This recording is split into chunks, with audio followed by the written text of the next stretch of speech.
We'll guide you through how to get a live HTML preview in VS Code. If you find this useful, then consider subscribing and liking the video. Pausa is now going to continue running you through the guide.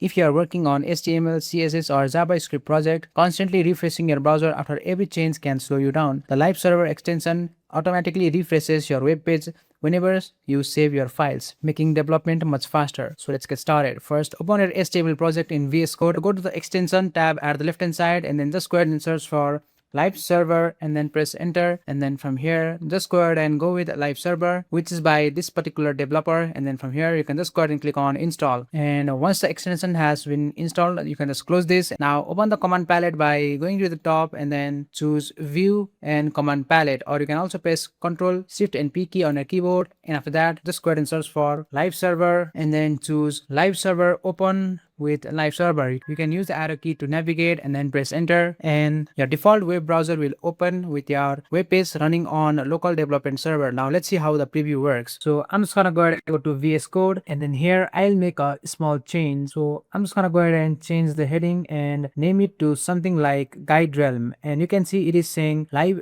preview in VS Code. I'm just gonna go ahead and delete it, and as you can see I have successfully typed GuideRealm, so I'm just gonna go ahead and press Ctrl S key on my keyboard and it will be successfully saved. So now when I go to my live server, you can see it is saying GuideRealm, and then I don't even have to reload the page to see the changes. So I'm just gonna go ahead and delete instantly. So I'll just go to VS Code and then delete the instantly from here and then type something like tutorial. After that I'm just gonna go ahead and press Ctrl S and then again go to my web browser, and you can see it has been successfully changed, and that's basically it.